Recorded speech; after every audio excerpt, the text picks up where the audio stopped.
Okay, Ryan, go ahead.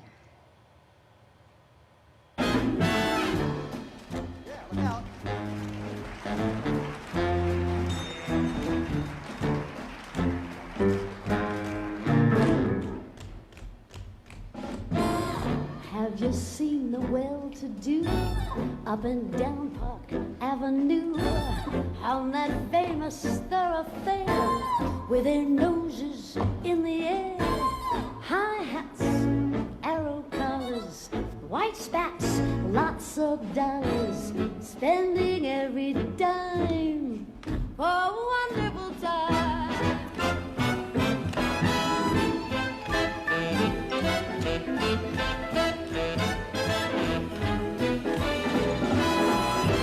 Putting on the Ritz.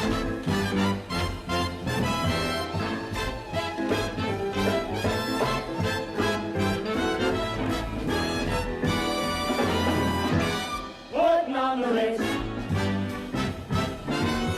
Strolling down the avenue so happy.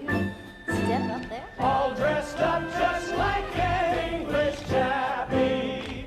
Very snappy. Come, let's mix where Rockefeller walks with sticks, or umbrellas in their midst.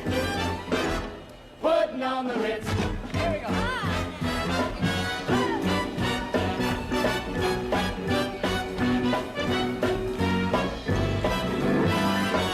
Putting on the Ritz.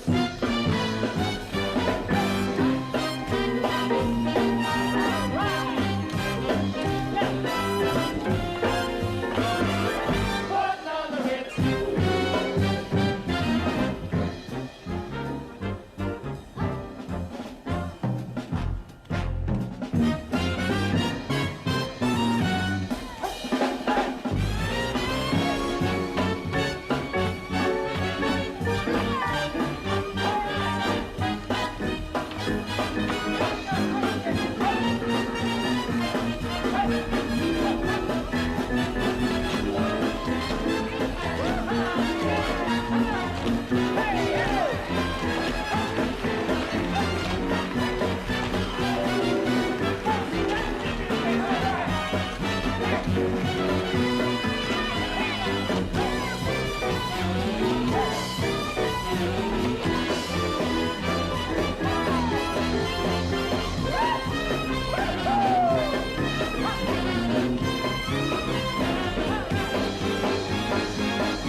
There you have it.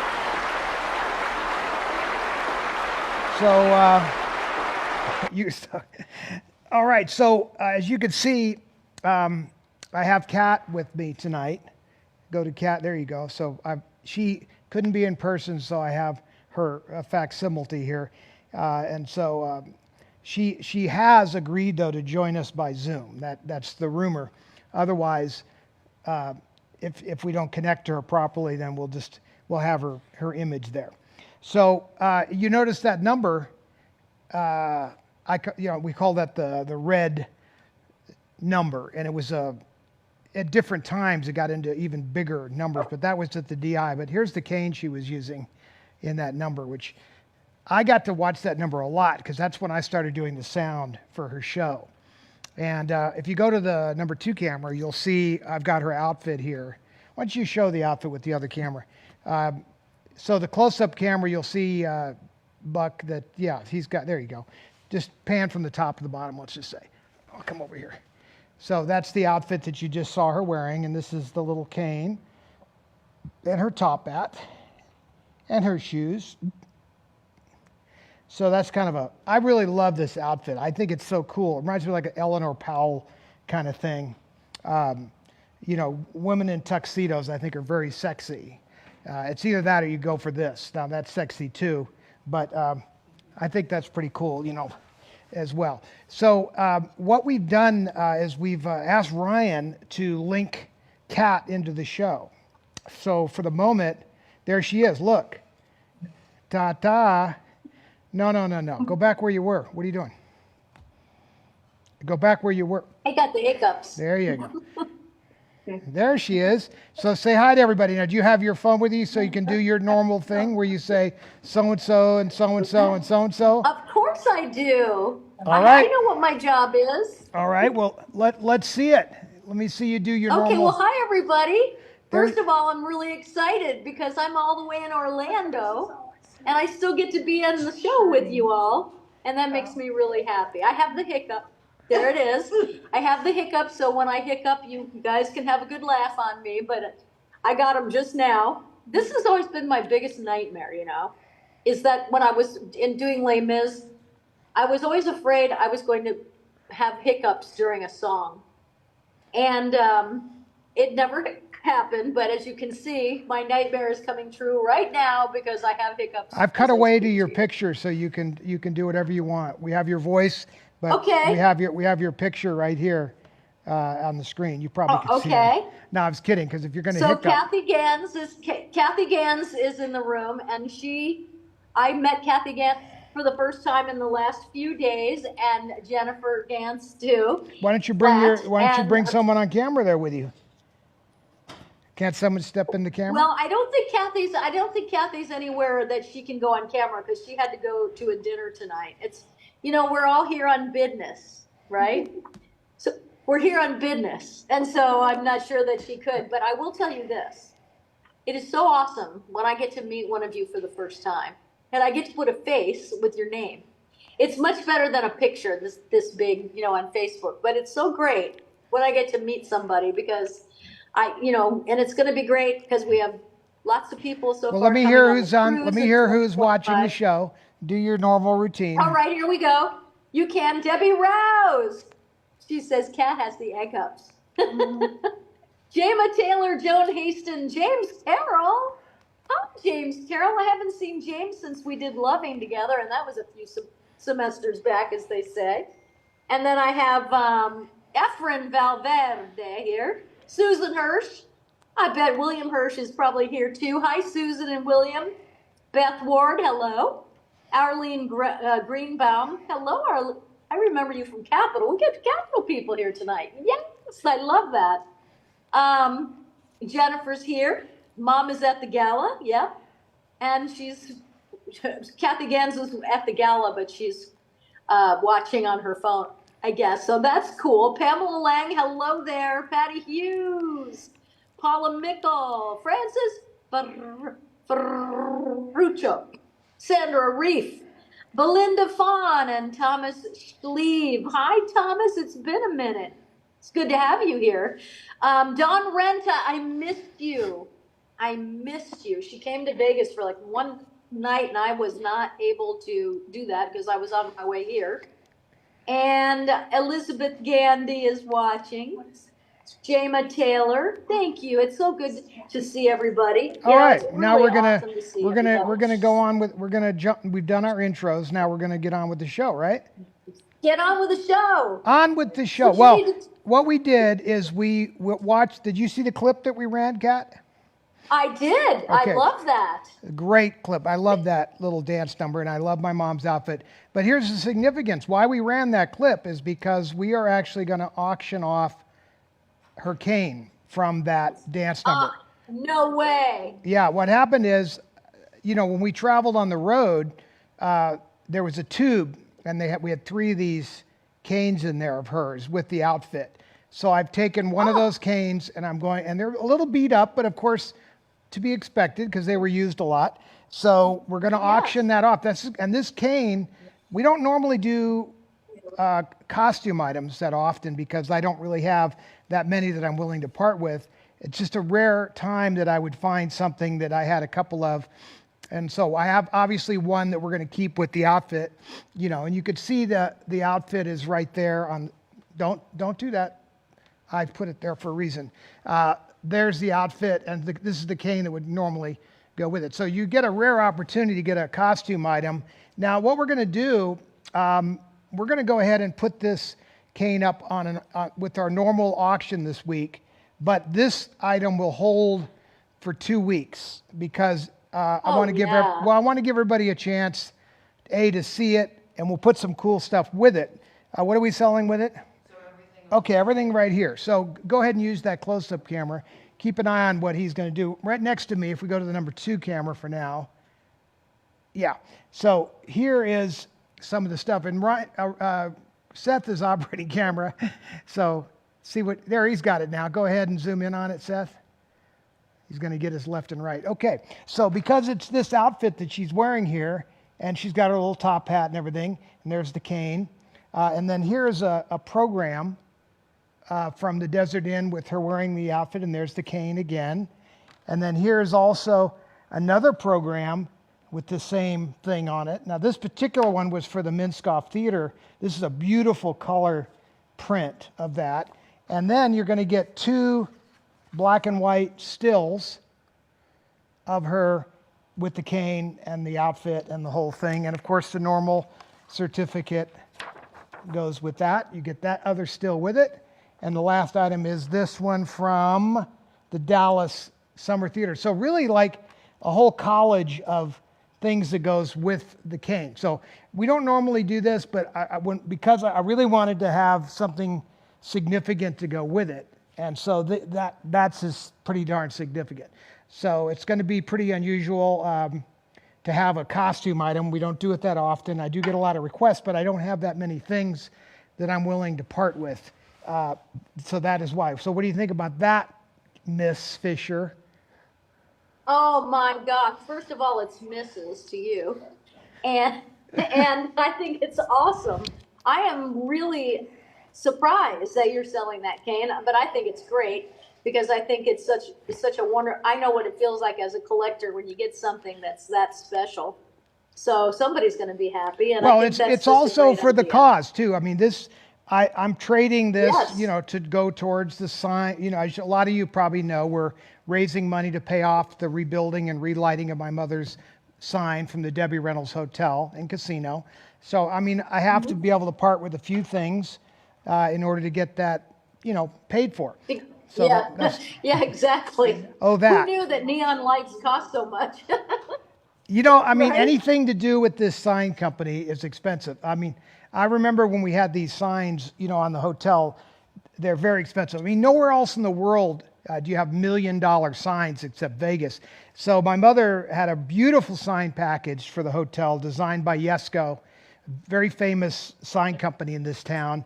And so when the hotel went out of business and they took the signs off, a lot of them, I'm guessing, were destroyed, but they really were owned by Yesco because we had a lease for the signs. So we were just paying a monthly payment. So in the end, they were owned by them. But in this case, the sign is being donated, restored by us. All of us, or even you guys, or whatever these little items are you're buying, are going to go to help pay for the sign being restored. And then once it's restored, it'll be donated to the Neon Museum here in Vegas, which is a blast. We've talked about this before, but it's really a fun experience in Vegas to see some of the signs of the great, great hotels that have. Here's a picture of the sign. Oh, cool. So go ahead and switch over to Oh, there. that's cool.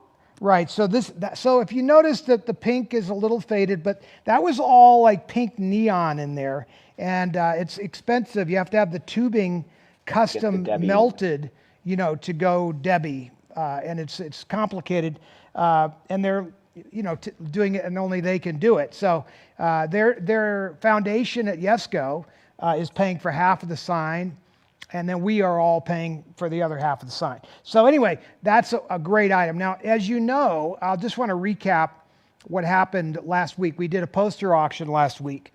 So, Ryan, can you do the recap, or do you want me to try to do it via Seth telling me stuff? What would you like to do? Do you want me to announce the winners? Not the money, but who the winners are and what they won.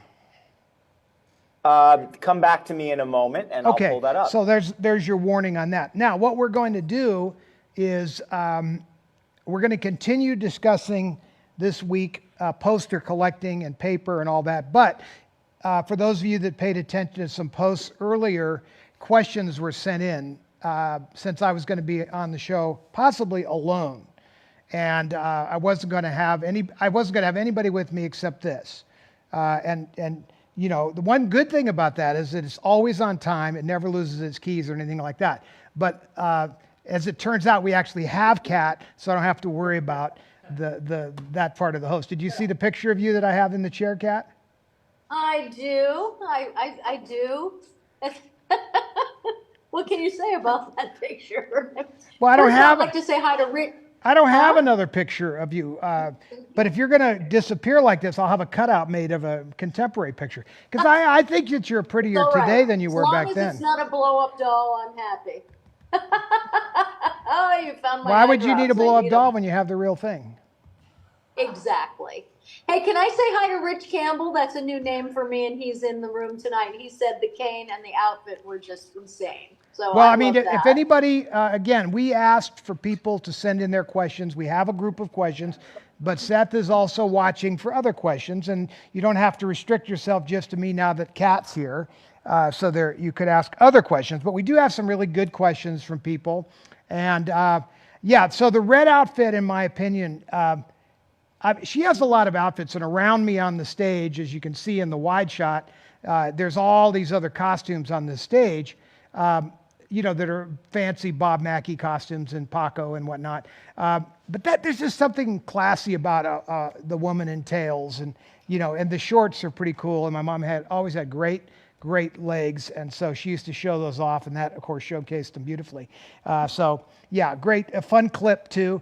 That whole number is burned into my consciousness because I probably heard it 300 times, as I did many of her shows, but I was doing sound for her in those days, so, you know, every night you'd hear that over and over and over, and it was fun to watch, though. I mean, you see those dance numbers are not easy, and she was...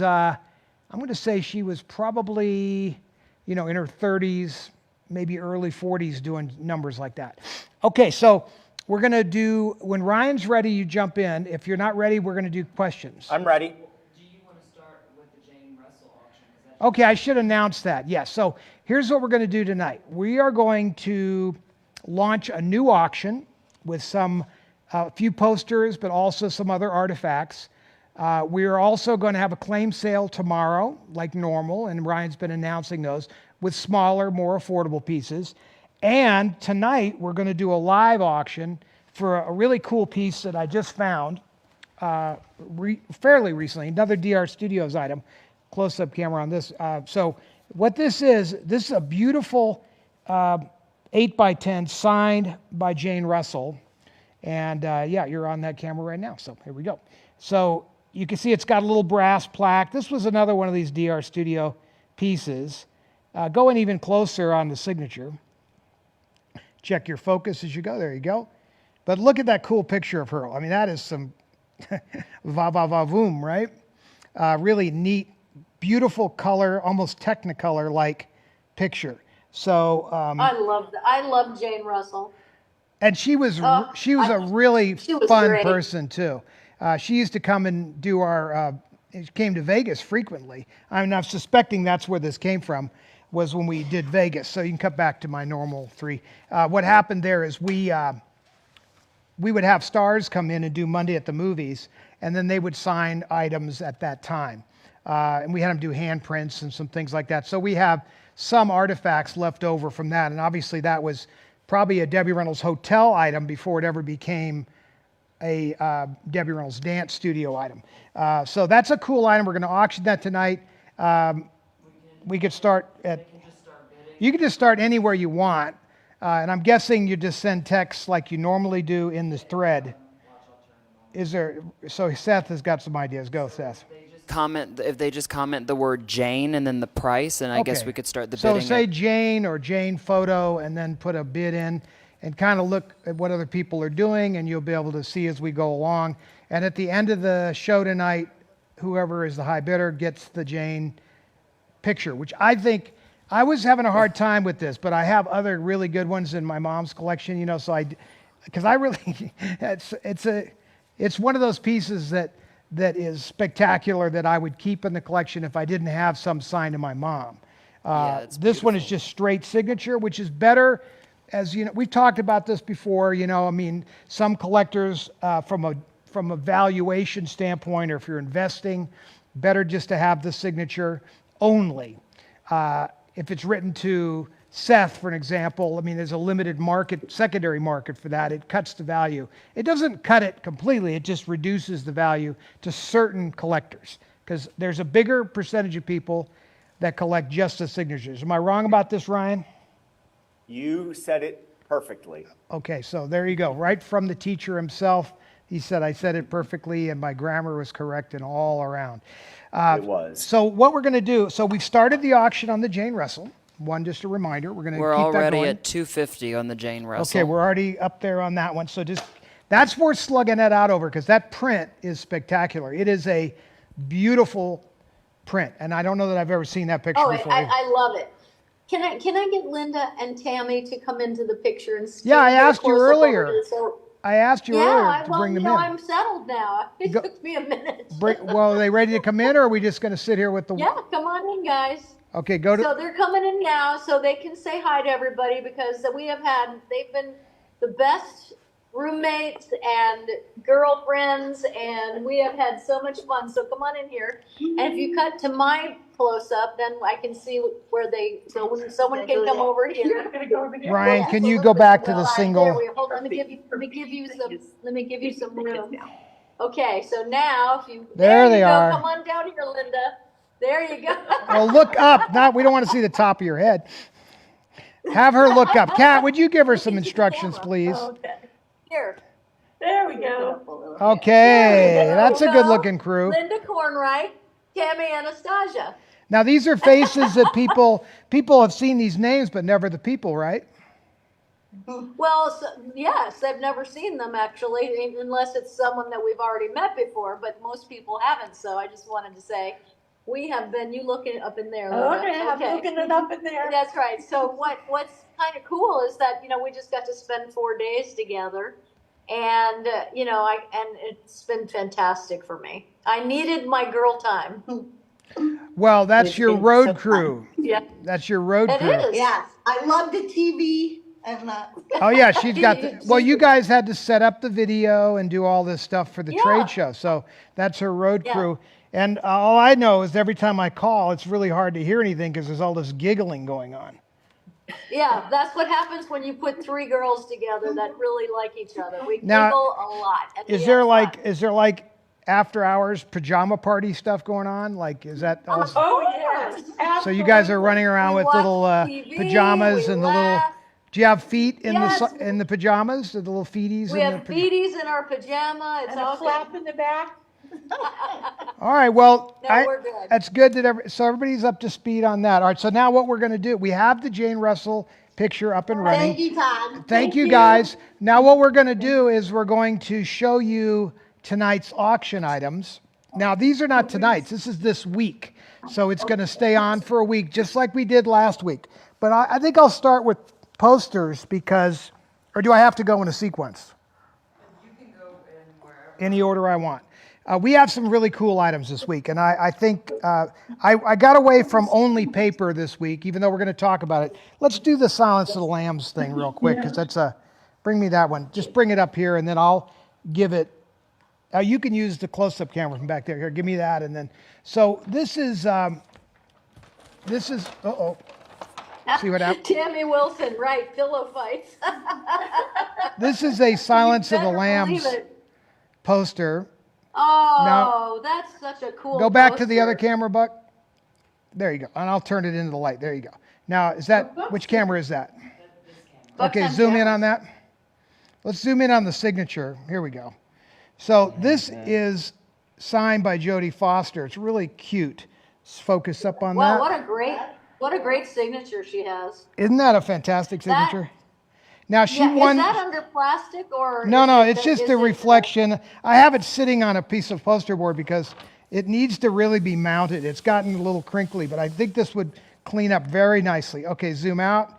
So she's got her little heart there, and this is a really cool Silence of the Lambs. Now this Jodie Foster won for Best Actress Academy Award, as many of you may or may not know. And so this is a very cool item to have her sign this. And this might have been a pre-release poster given what it says at the bottom. It's in decent shape, not perfect, but I think if you mount it properly, it would, all these little crinkles would go away. This was framed at DR Studios, and it is, it's what they call a two-sided poster. You see how it has, so it could have been backlit in a shadow box, which could be really interesting to try that. So anyway, you could still do that. You can. They sell those on eBay. Yeah. They sell the shadow box poster things, and then you'd have a backlit thing. It'd be very eerie because the eyes, I could see them. They're transparent. Are red. It's not lenticular, but it's what they call, a two-sided poster. So anyway, this is one of our auction items that's going to be listed tonight or later. What are we doing, Ryan? After the show. Sometime after the show. Okay, so you can have this back. Cut to our number 2 camera. Okay, so that's first item. Now, let's do the other poster just for the fun. Now, so talking about posters, and like that, the Silence of the Lambs poster I just showed you is, I believe, a pre-release one because it says a major motion picture. So it's like they're teasing the release. So you have different kinds of posters. You have pre-release posters, like Star Wars had Coming to a Galaxy Near You as a pre-release poster. Then the movie comes out, and you have a few versions when the movie comes out. And then if it's successful, it wins awards, then it'll say, Silence of the Lamb, winner of 3 Academy Awards or whatever. So there are really 3 different kinds of posters. And then years later, especially in old Hollywood, you had re-release posters. And at the bottom, it would actually say R and then the year for a re-release. So like take Casablanca, would maybe come out and then you have an original Casablanca, but it was re-released 4 years later and then 8 years later. So there could be several different re-release. So here's a really cool poster. You all have it up to you.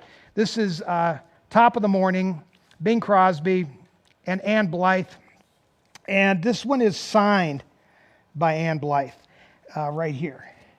So zoom in on that, and you'll see a beautiful signature. She has wonderful penmanship. Obviously, this was another DR Studio. That's good, close enough. This is another really nice piece. Focus a little bit. There you go. Yeah, perfect. It's very sharp signature. Now pull back for the poster. And this had, Bing Crosby, and that was Barry Fitzgerald right there. And that was the one my mom used to do impressions of. And he had that heavy Irish accent. So this is a really cool poster, and it will come out of the frame when we ship it to you. It does have a little tear. Where did I see that tear? Right there. But I think that could be laid down very nicely flat. You see that little tear right there. But, given the fact that this is a 1949 poster, so here it says 49,475. And what that means is 1949, and probably the production code number was 475. This was a Paramount picture. So this is a really nice poster, very collectible. And we've been trying to give you a little sort of new and old. In fact, in the claim sales, you're going to see that we're doing very cool, some newer posters in the claim sale. Okay, here's another really neat poster. I'll put it at my feet. So Anna, let me just say, Judith IDK, you're right. She played Vita in Mildred Pierce. And Todd, I have a question. That little tear that was in the poster, that can be repaired, right? Yeah, it could be fully repaired if you want. If you were to take that poster, and given the fact that it's signed, you may want to have that linen backed, and at that point it would fix it entirely. It's amazing what they could do. I've had tears where they put it back together. It'll cost you a little bit of money depending on how far you want to go. I have a guy named Jamie who does all our poster mounting, and a lot of times he'll call me and he'll say, it's $300 to fix this. And so maybe I'm going to say yes or no. And if it's a signed piece, I'd probably say yes. But you never know. Sometimes it's $50, sometimes it's a lot. But he'll even airbrush the cracks so you don't even see the folds. So you can really have these things restored. Now this, another classic one. This is not a re-release. This one says 48870. So this is a original 20th Century Fox poster, DR Studios, 1948, Vivian Leigh. Oh, good point though. Somebody brought up that Ann Blythe was in Mildred Pierce, and if you remember that movie, she is a real bitch in that movie. I mean, you want to kill that child. Oh, yeah. I mean, Oh, and yeah. that, what's great about that, when an actor really does their job, it's like what Kat always had to play the bad girl in her soaps. Not all, I don't know about all of them, but in the One Life to Live one Most she of did. them. But being a bad person, so much so that like 70 years later, we're talking about how horrible that child was, is impressive as hell. I mean, that girl was the most spoiled brat. You wanted to bitch slap that little girl. And, it was impressive. So I just want to say to Ann Blythe, you're awesome. That was an amazing thing. And there's a signed Ann Blythe. And if that was Mildred Pierce, I would never part with it because I do have to say that role was phenomenal. Okay, so back to Yeah. Vivian Leigh, who was also phenomenal, of course, in Gone with the Wind and Waterloo Bridge and a lot of other movies. This Anna Karenina, great historic film, another big epic film. This is what's called a half sheet, so it's half the size of a poster, which is a little easier to collect if you don't have a lot of wall space. These are a little easier to collect. This one's in a Debbie Reynolds Dance Studio frame behind glass, as you can see. And this one's in really good shape. It does have a little crack on the side, but no tears or anything that I can see except on that fold line right there. But overall, really a nice piece. See my finger right here, there's a little bit of a tear there where where the fold is. But this is a really nice, very collectible piece. Not signed or anything of that nature, but still a pretty cool piece. And the last poster, so are we doing 4 posters? Yeah, the last poster. Okay, the last poster is, this one's real campy. The Dolly Sisters. So this one, Betty Grable, June Haver. We used to have the costumes. That's why we have this poster. And this movie was campy as hell, and it was made in Technicolor. And this is an original. So if you look at the bottom corner down there, there would be a date that's covered up in the frame. Let's see if I can see it. No, but this is a original first release. And this was another DR Studios item. But this also hung in the Debbie Reynolds Museum because we had these costumes on display here in Vegas. So this poster was used at the hotel first and later found its way to Debbie Reynolds Dance Studio. And this is, I think, a beautiful poster. These are these kind of, I'm going to call them, really classic Hollywood, MGM or 20th Century Fox. Focus up a little bit there. You're focused a little out. Anyway, it's a really nice poster. That's our 4 posters. Now we're going to get into these other items. You want to, I guess if you come over here, you can show them you want to show them on the close-up camera? You go to that close-up camera, do you see that? Maybe I should, you know what? Let's just show them out there and we'll move them. So this is a little decanter that came from the Greenway house, and I found a little stash of, it's pretty far away. You can zoom in. Let's see what happens. Come all the way in. I mean, it's cut crystal. This is like what they call, very deeply cut, etched crystal. You could see the bottom. This is a really high-end little decanter. Now, this does not have a stopper, so this would have been like for wine or something else that you would have put in here and then served.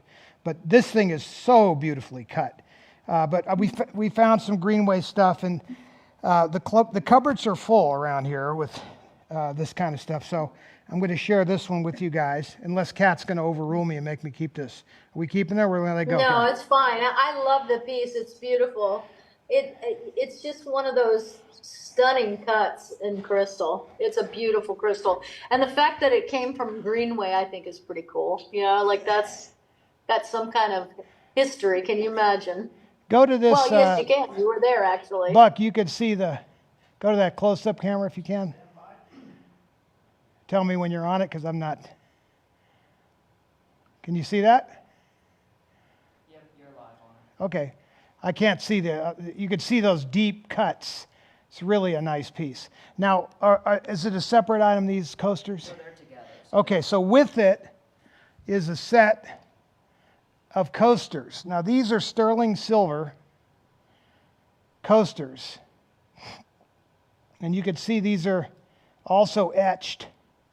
There's like a, I guess you'd say, sort of a plastic kind of bottom, and then they're etched on the top.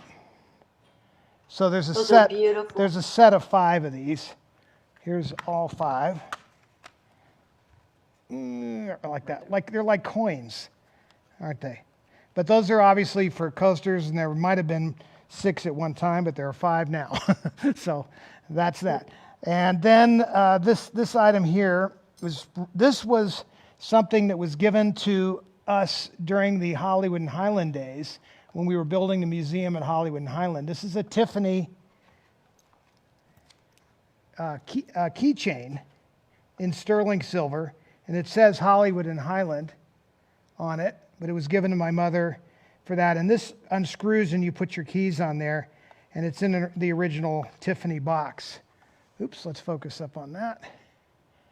So that's a pretty nice little smaller item, nothing earth-shaking there. And the Hollywood and Highland project was around 2001. So that gives you the date on that.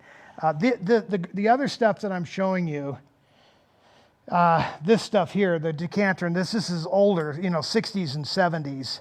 And then this not last item, but this item is really cool. This came from the Palm Springs house. And this is like a little basket that you put on a table. For scale, I'll show you my hand. And you put things inside of it. In this case, we used to keep cigarettes in here, different packs of cigarettes at the Palm Springs house. But this was kind of the architecture and design. There were a lot of items that were like this. This is very heavy. It's made of brass, I'm guessing. Certainly not gold, but it's very nicely engraved and etched. That came from Palm Springs, which means that it was decorated by Harry Carl and my mother together when they got married in the early 60s. So that's the brass thing. And then this, right? And it comes with the sign program. Okay. This is a cool item. This says, Howard Hughes presents Debbie.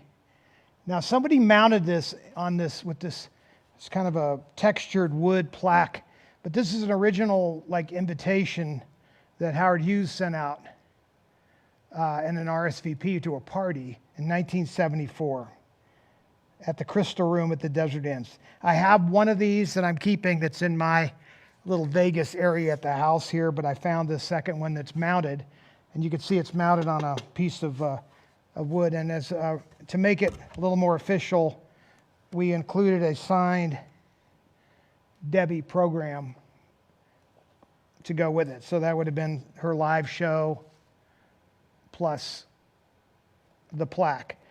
So that's a pretty cool item. Pretty rare. Those are one-off items. Okay, we can go back wide. One. Okay, so did I cover all the auction items? You covered everything, I think. Camera 1. So, yep, so we're wide. So we did the posters. We did a few personal items. So I'm trying to not just bore you with just posters. I know some of you are not into posters. Although I think you should have your favorite movies or something. If at the very least, I would have my favorite films, or at least a replica if I couldn't afford an original. Like behind me is the Singing in the Rain 3-sheet that's worth a lot of money. Not everybody could afford that. Even an original Singing in the Rain of that nature would be thousands. So, it's you have to sometimes get a duplicate. There are some really nice stone lithographs made where they copy high-end posters. So you can get high-end copies of some of these posters if you can't afford it. Like the Gone with the Wind, the Wizard of Oz, things like that. They're thousands, King Kong. If you want those, and you don't have that kind of money, then you should definitely look around and find those stone lithographs. They're pretty cool. And they do a good job with that. Okay, so we've talked about the auction. Let's do some questions. So Seth has a bunch of questions that have been called in. Questions, so many questions, really good questions actually. Okay, really so, good. And if anybody else has any questions for Kat or Todd, just let us know in the comments. So my first question, Todd, is actually for you, and it's from Deb Bartlett, and she's asking, when did you realize that your mom and dad were not, quote, typical parents, but famous? Could they attend your school events without being mobbed? So we never really knew. The only way we knew they were different is when you would compare them to other things. So like you'd watch TV or you'd see our friends' parents and you would see that they didn't perform and they weren't at the Coconut Grove or the Desert Inn, so there you would start to think there was a difference. But since you don't really have a reference that's different, to me they were just our parents. And my dad I didn't really know very well when I was really young. I hardly ever saw him. So he was sort of a transient character. But my mother, of course, was really just like your typical mom. It's just there were times when I would see her on stage and it was almost like a different person. She was mesmerizing when she would perform. And so when I would look at her as a little boy, especially on stage, it was almost like it was a different person. Because as soon as we get off stage, she'd say, did you brush your teeth? Did you clean your room? Act like a typical mom.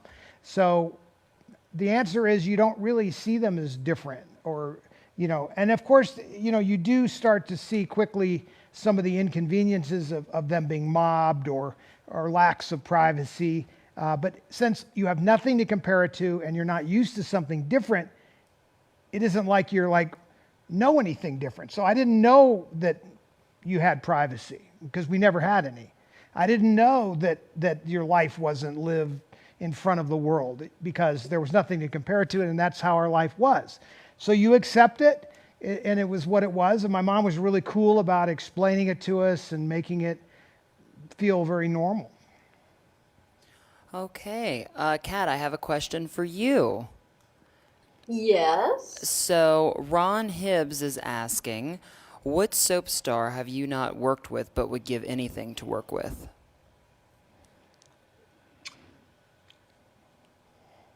I think Maurice Bernard. I think that he's really great. I honestly think that that's probably the answer because I just think he's a phenomenal actor. And I don't know, never worked with him. Good, he's a friend, and he and Paul are friends. But I've never worked with him, and I just think it doesn't matter who you put him with, he's that good. And it's not usually that way. You're sometimes only as good as the person in a scene with you, and he's just good no matter what. Although they have him working with very talented people at General Hospital, very. So, but if I had to answer that question, I guess that would be the answer. There you go. All righty. So let's see. Debbie Rouse says, did Debbie ever meet Dusty Springfield, and what did she think of her if she did? I am not aware that she ever met. I thought Dusty Springfield was a music person. She's a singer, but she Right. was back in the 60s. Yeah. No, I don't think my mom ever met her, or if she did a TV show with her, but it was never discussed. So I'm not sure what the answer would be. We'd have to ask my mom at some future date. All right. All right. Colin McGrath, who is a big fan of your mom's, he says he's watched her ever since he was a child. Me too. He said back in the 70s when Debbie was performing for Irene in New York, Todd had an accident with a prop gun and was rushed to the hospital. Can you share the details or that story? Well, first of all, it wasn't a prop gun. It was actually a real gun. And that was part of the controversy. Is it was a Colt 45 from the old West days. It was a 100-year-old gun, but it had blanks in it, and we were watching A Place in the Sun with Shelley Winters, Elizabeth Taylor, Montgomery Clift, and I was moving the gun off of the bed, off onto the side table, and I was watching the TV, and it hit the table. The hammer in those days had no safety, so the hammer and the firing pin rested against the primer on the bullet. The gun went off, it flew across the room, blew a big hole in my leg. And my mother, our ears were ringing, and we ended up rushing me to the hospital. And fortunately, it didn't do any damage. It blew a big hole in my leg, but it didn't do any permanent damage to my leg. And my mother did get arrested. They actually came to the house to get the gun. And they took my mother down and booked her for having a handgun in New York City. And the gun had just been sent to me with all my toys from my room. So I don't think anybody did anything maliciously, but having a handgun in New York City is illegal. And they booked her, and she tells the story that she was with all the prostitutes getting her hands fingerprinted, and she had her little Irene makeup on. It was like 1 o'clock in the morning. And meanwhile, Carrie was at the house with Pinky, our hairdresser, hiding the pot and stuff like that around the house, and panicked that the cops were going to get us for pot. In those days, pot was, especially in New York, is probably a felony. So we were running pretty close. And then the headline the next day in front of the Daily News was Pablo Picasso dies, and then down there's a picture of me in bed, my mother standing next to me, and it says, Todd Fisher shot, Debbie Reynolds arrested. And part of the reason why it started getting characterized like that is when we were at the hospital, Carrie just saw this whole thing like as a big joke. And they had given me Demerol, so I was like very stoned. And they were trying to ask me questions, and Carrie was getting involved. And so this cop that was actually literally dressed up like Columbo with the trench coat and the cigar and the whole thing. And he was asking me questions, and I could hardly understand him. And Carrie just chimed up and said, well, I mean, he wouldn't brush his teeth, so she shot him.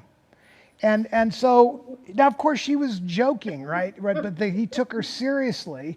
And then he was like, wanted like details. And like, she's like, no, it's a joke, like no sense of humor. But of course, Carrie, would play with the fast and loose with the facts like that. So anyway, that was the story. And it went on.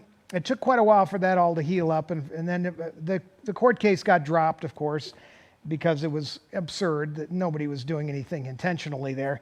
And segue forward, like 10 years forward, I'm in New York and I flag a cab, and I get into the taxi cab, and the driver is staring at me. We were in a checker cab, very specific looking kind of cab. And he says, I know who you are. And I said, really?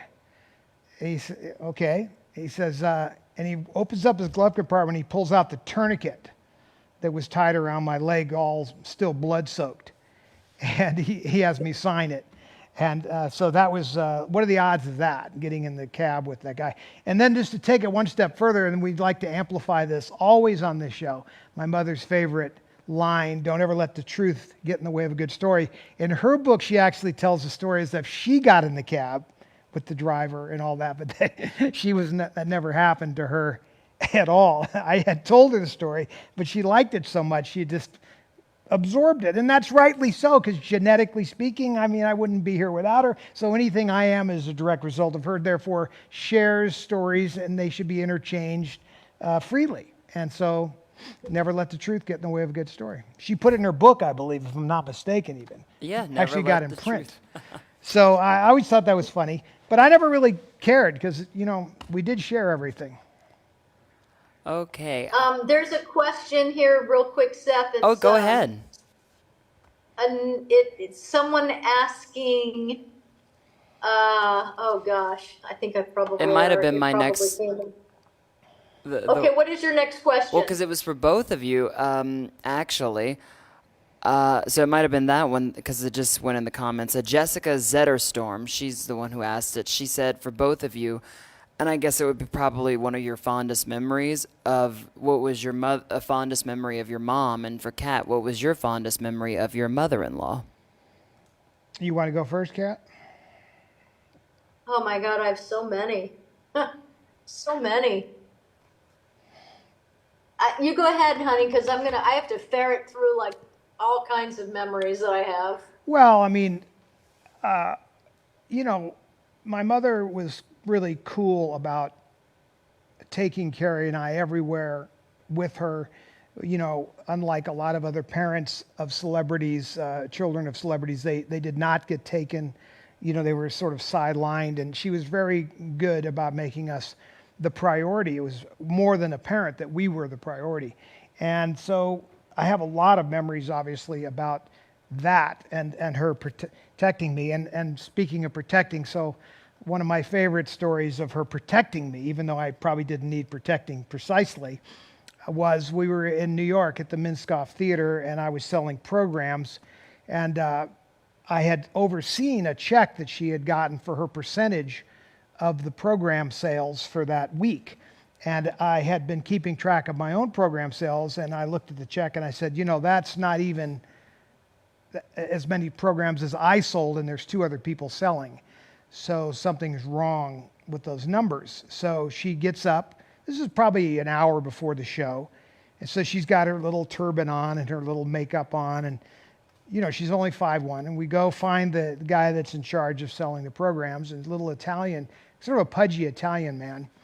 And she walks in, and it was underneath the concession area, under the escalator is where all the programs were. And he was in there adding things up and distributing programs. And she walks in and she shows the check, and then she has my book that shows the numbers what my sales were. And she says, "What's going on here? Why are these numbers like this?"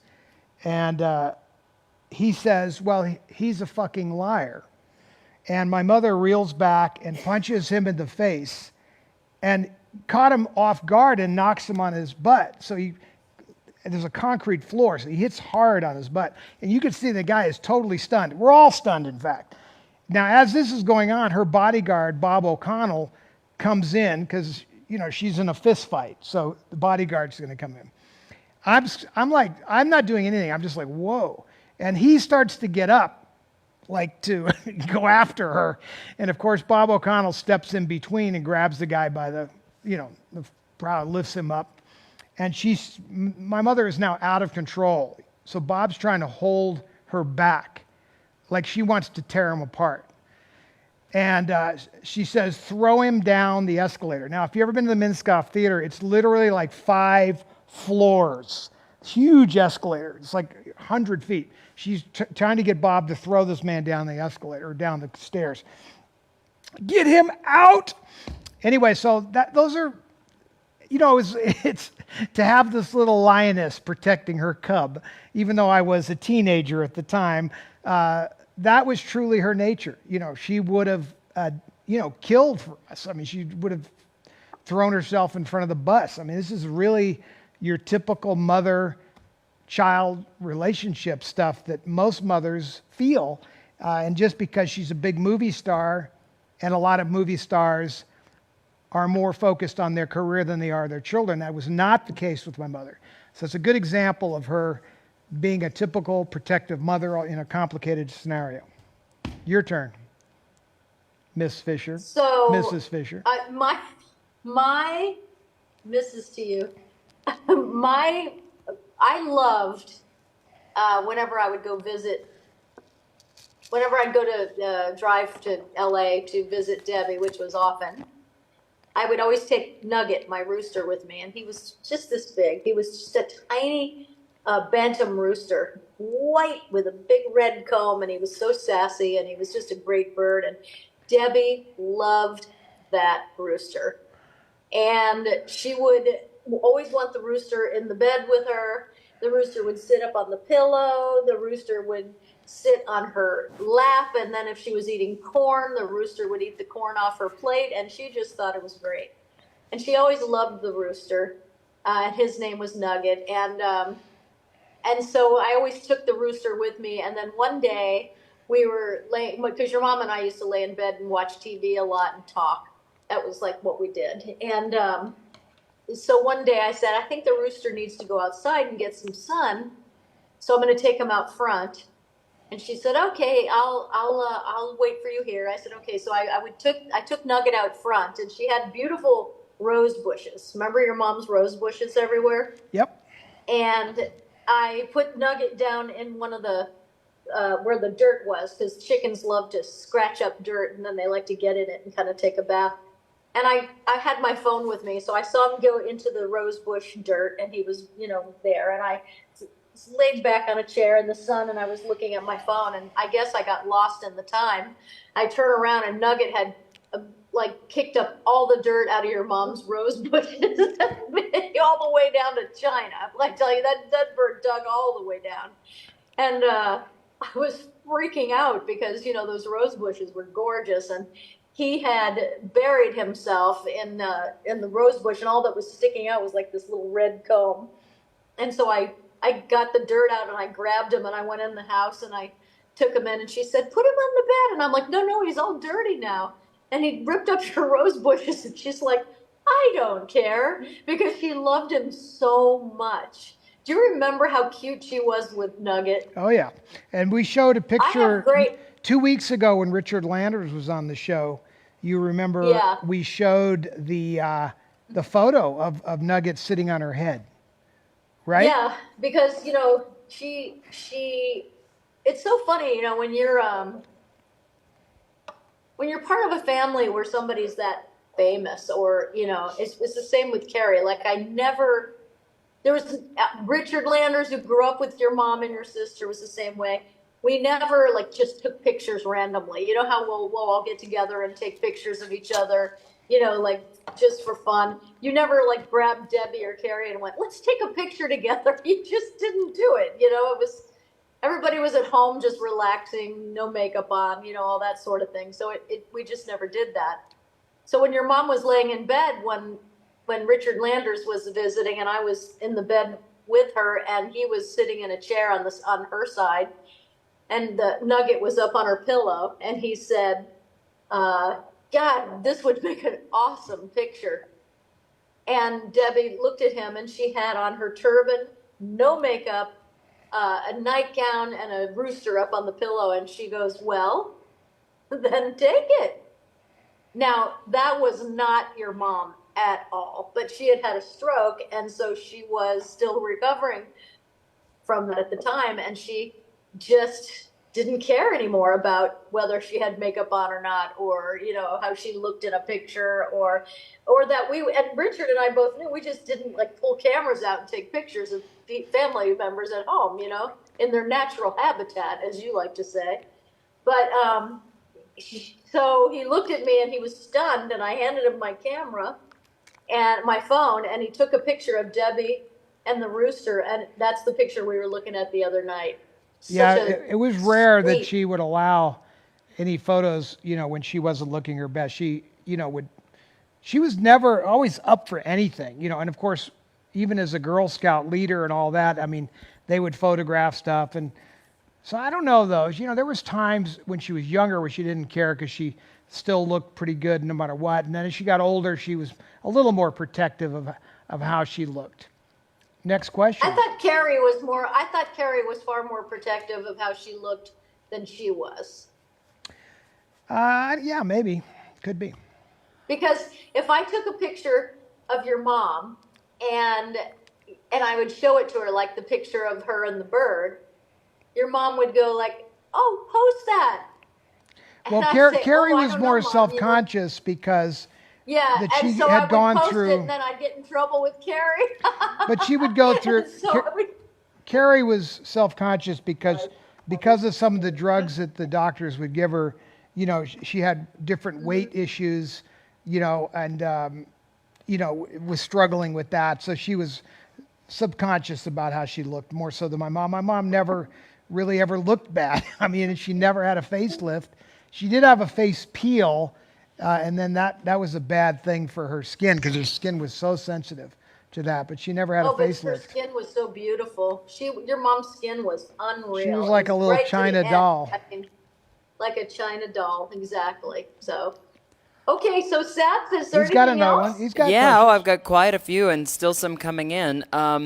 So first off, I have a little letter for you, Todd, from John Eric St. James, who's been with the show forever. He said he thinks you are so incredible and what an amazing life story. And his heart really breaks for you because he knows how much he misses, that you miss your girls. And he says, however, he does have a few questions for you. One being, how were Todd and Carrie disciplined as children? I just can't see Debbie, quote, tanning their hides. Timeout wasn't even a thing then either. No, that's true. My mother never, ever hit me, ever. She did slap me one time, but I had to ask for it. The thing that, when we were growing up, that was dreaded more than anything was the lecture. So if you did something wrong, my mother would lecture you, and she was really good at it to the point where, like it was laid on pretty thick, so you felt really bad. My best friend was a guy named John Courtney, and I was over at John's house one day. We were probably about 8 years old or 10 years old, and he was in his room, and I was there with him, and his mother came in and said, I need you to clean this room up. It's a mess. And he told his mom to F off. And I was stunned because I was like, oh. And so I said to him, I said, oh man, if I ever said that to my mother, forget it. Your life would be over as we know it. And he said, no, you'd get away with it. And I said, well, let's go find out. So we get on our bicycles. He lived on Roxbury right next to Lucille Ball and Jimmy Stewart. And we drove our bicycles all the way back over to Greenway. And my mother was sitting at the dining room table at the Greenway house, at the head of the table, getting ready for a party. And they were discussing glasses and silverware and plates and such. And I was trying to figure out how do you work this in where you could tell her to F off? I mean, it's not that easy to kind of get into a conversation and then tell your mother to F off. So I had to kind of get involved with the discussion about the plates and the this and that. And then I kind of, figured out a way to tell her to F off. Now, when I did that without her even moving, she just backhanded me. And I staggered back a couple of steps and I looked over at my friend and said, see, I told you. And I was proud of the fact that my mother wouldn't let me get away with that. And, he had a mother that didn't discipline them or any of that. And I'd never been hit before by her, but either she knew what was going down or I don't know what it was, but she smacked me good. And I never, I took it. And I was proud of the fact that my mother had smacked me and not let me get away with that. Children want and need boundaries. And my mother was very good, at establishing the rules. And adjusting them as needed, such as, like I've told the story of Carrie singing at the dining room table. Like we'd be trying to have a conversation and she'd be singing, belt off into some song and interrupt the whole table. And my mother had to establish a new rule, which was just for Carrie, which was no singing at the table. Now, that rule probably doesn't exist in most households, but it did at our house. So there's the answer to that question in a lot of words. And then, of course, and I know the answer to this, a lot of people are now asking if you ever got the look. Got the look? The look from your mother. Well, the look, was often. That came with that was enough, in fact. Like I have a picture that I may have shown or not that I've taken of my mother looking at me the way that one would look at someone who you wanted to correct. And she had this penetrating look. And that was enough. If you saw the look, you knew that was it, and you'd do immediate self-assessment. Okay, what did I do? And you'd analyze it. She didn't even need to explain much further than that, possibly, if you were good at self-assessing whatever you had done wrong. Generally, as you know, children know what they did wrong. So the look would come along, and you'd be like, okay, you win. So, yeah, the look was impressive. And it was penetrating, and you never lied to my mom, never. Because I don't know how she did it, but she knew, maybe it was just me, I don't know if she knew that, but man, she could read me a mile away. So you just don't lie. Same thing with Kat. She's got this whole mind reading thing going on. You don't even bother. So don't even bother to lie because it's that same kind of thing. It's a little different, but the same general concept. There's just no point in lying whatsoever. Right? Oh, absolutely. Nobody's going to get away with that with me, that's for sure. I have a question from Julie Hedges. She says, I have a friend, I've heard from a friend that Debbie used to own a riverboat, and then she noticed that back in 2009 you had actually posted a YouTube video about a riverboat in Florida, near there, and I'm going to mispronounce this, Apalachicola Maritime Museum. I'm sure I butchered that. That's where it is now, yes. But did your mom ever own that riverboat? We did. It was the Jean Mary was the name of the riverboat. We bought it when we were going to do the museum in Pigeon Forge, and before we even got to move it up the Tennessee River, it sank, and then we had to refloat it. But it sank in shallow water, so it didn't ruin the boat, but it got caught underneath the dock. It flooded and went down to the bottom. And we had a lot of trouble with that riverboat. But it was a cute little riverboat. But it wasn't that little. It was over 130 feet long. And we did donate it to a maritime museum when we didn't do the museum in Pigeon Forge. That's what we were going to use it for. We are going to have it at the island there at Bell Island in Pigeon Forge, Tennessee. And it was going to be obviously connected to the movie Showboat, which we had the costumes for and a lot of the props from. And it would have been a really neat attraction. Okay, Kat, I have a question for you. Yes. Someone is asking, do you miss being on soap operas? She lives in a soap opera, so she hasn't left at all. With starring chickens. I don't, but I don't miss it. I would, if I missed it, I'd still be pursuing that or doing it because that's just how I am. You know, like if I have my eyes on something or I have a dream, I go for it. Doesn't matter what, you know, and I loved it. Oh, I mean, I really did. It was the best 39 years, you know, but when it was, it was just done, you know, like, I don't know. It just felt right to me, and I didn't want to live in New York City anymore. I would say that you know, it's one thing to act in a soap opera and be given all these scripts and do everything that you did for all those years. And it's another thing just to be every day creating your own soap opera. So I feel like, you know, you're living in that soap opera every day.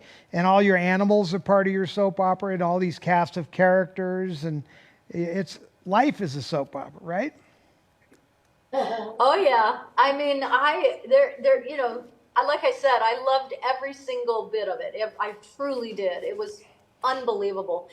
And it gave me you know, like I just love so much the fans of the soaps and how great how loyal they were all and still are.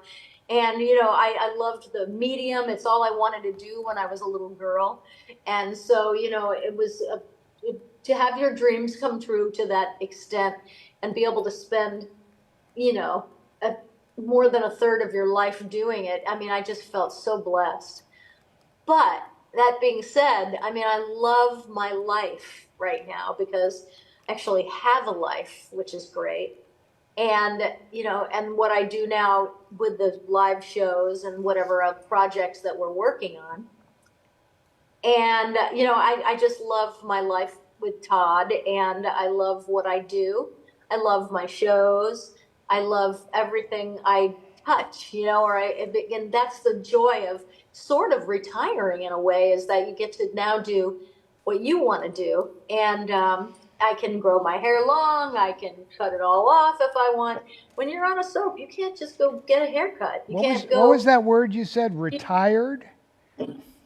Well, retired from acting. Although Okay, I haven't told you this yet.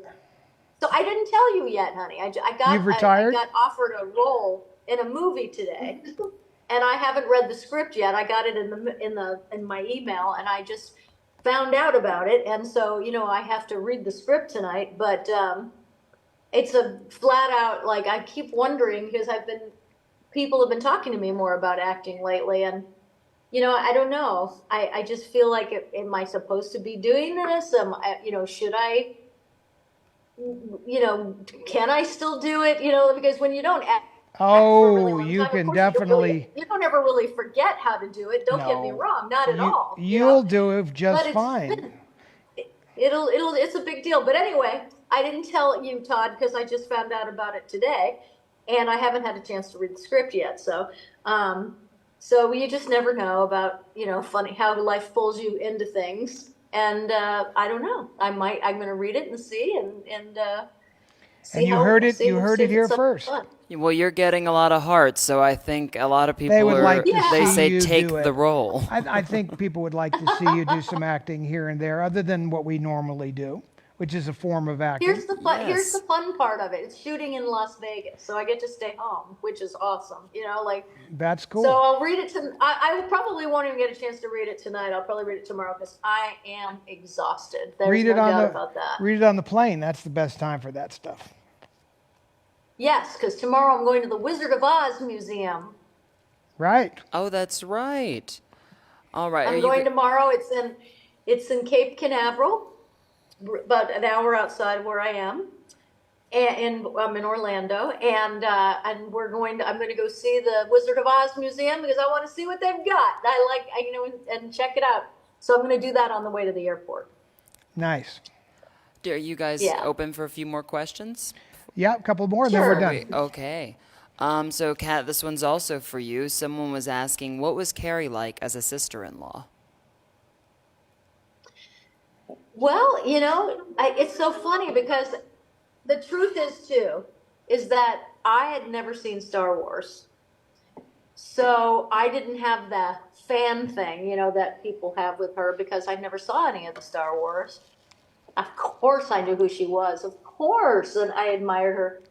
But, I I didn't get to spend that much time around her like we spent lots of times around her, but not long periods of time, she was always out of town. She was always, busy. She was very funny. She was moody, of course, because she was bipolar, and I didn't know anything about that at all, and so I don't take anything personally at all anymore about anything. But, years ago, if you didn't know what the bipolar looked like, moved like, or felt like, then you didn't even know much about it, and you were around somebody that was bipolar, and so you sometimes would be it would be an all enveloping of love, and other times it would be you don't exist, and so for me it was very much a lesson, a good important lesson in life that taught me that people suffer these things and that you have to be understanding and have grace, because it's not about you, it's about them, and it's not personal, and it was all really good for me because I got to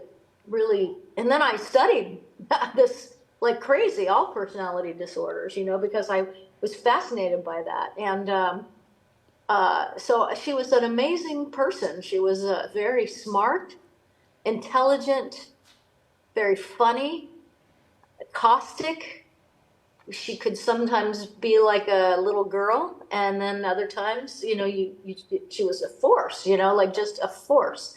So she was a remarkable woman, and I feel robbed and cheated because I feel like I would have gotten to know her so well if she hadn't left. So so it's a big loss, and she was remarkable, just a remarkable human being, so full of life and complicated and brilliant. I don't know what else I could say, but that's what it was like. No, it's a great it was a great answer. Yeah, that's what she was It's like. beautiful. So, speaking of Carrie, someone was also asking, I think it was, John Eric St. James also wanted to know, Todd, did you and Carrie ever travel somewhere alone, just to get away, just the two of you, and any fun or funny stories you can tell about those adventures? Yeah, we did that a lot. Carrie loved to travel. She felt potentially that happiness might be linked to geography.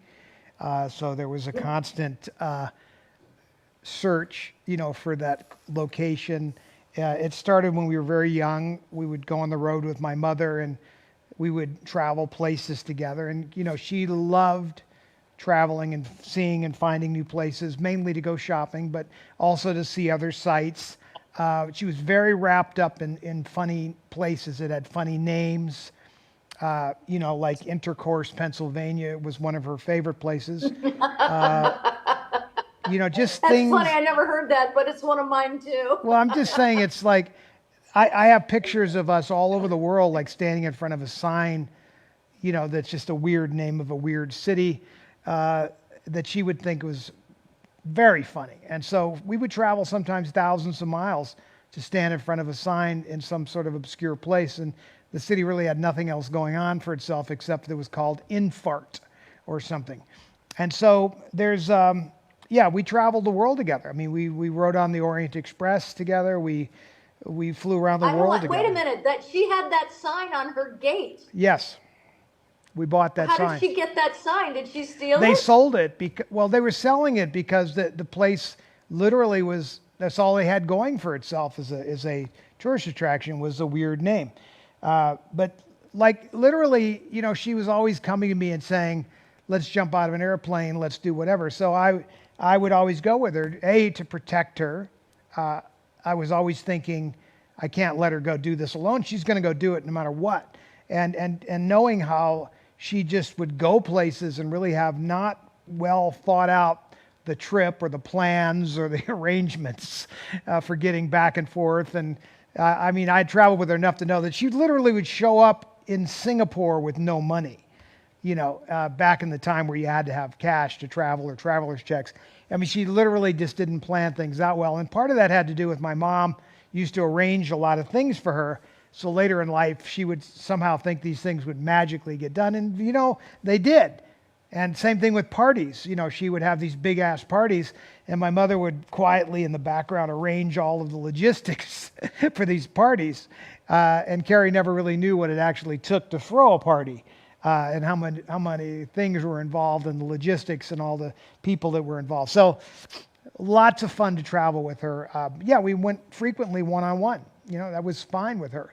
She always wanted a travel companion and we were compatible. I have memories of, my mother had to stop her from wanting to wash my hair and bathe me. Because we were little kids, we would bathe together. And she was always washing my hair and bathing me.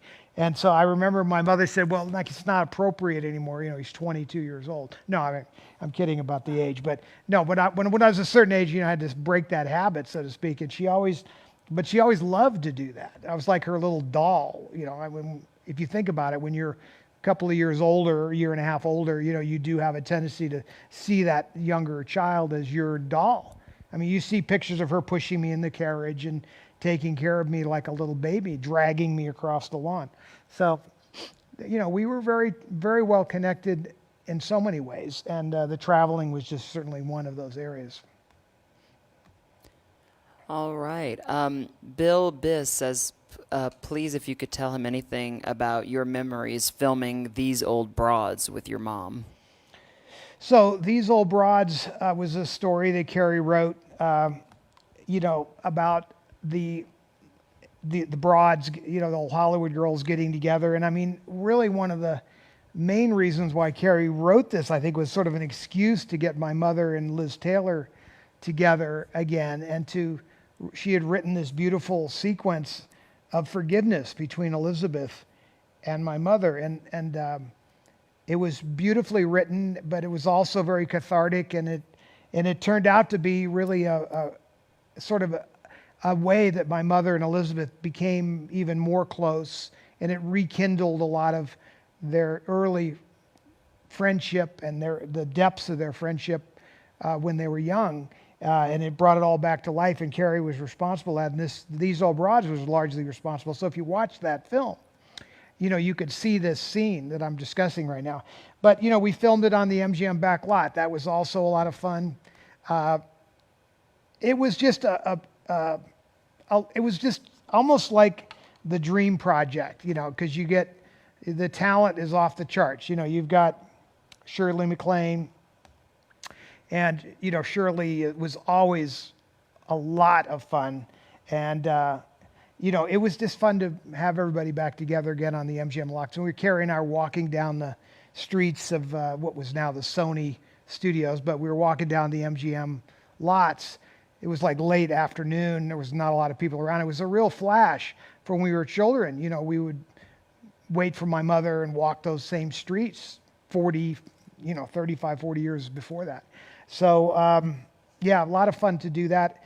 Kind of a dream project to make those films. If you think about it, Carrie was always writing and doing projects in many ways about our lives, starting with the postcards from the Edge, which is obviously a sequence and about the relationship between my mother and her in many ways, and it's largely based on fact. And then other books that she wrote are all based on sort of her life experience. And that was kind of her gift to all of us, was the way that she saw the world and then could break it down in story for the rest of us. So I find all of her books really interesting to see her perspective on a segment of our lives. So it's, to me, like a home movie in so many words. Now, These Old Broads wasn't really about a moment like that. Her other books are. But anyway, I think you got one more, and then we better move on. Yeah, I have one more for each of you, so if that Okay. works. For Kat, I have someone was asking, I believe it was Julianne Golden, if you've ever worked with Mara West. I have never worked with Maura West, and I don't know Maura West. I've never even met Maura West, but I'm a fan of hers. I think she is absolutely amazing. I used to watch her when she was on As the World Turns. I think that was it, either that or Guiding Light. I watched them both, but I mean, whew, that girl is fantastic. I don't watch General Hospital, so I know she's on there, and she's probably killing it because she's just so talented. But I don't know her. I've never met her. And, I've seen her at the Emmys and things like that. Yeah. and as a follow-up, somebody just asked, so I'll throw that in there. Would you ever be a guest on General Hospital if they asked you? Well, of course, because that would be an in and out thing. It would be easy, but I love when they weave people in from One Life to Live, and I know a lot of people have jumped in there, and it's really fun for the fans to see their characters from One Life, come over there.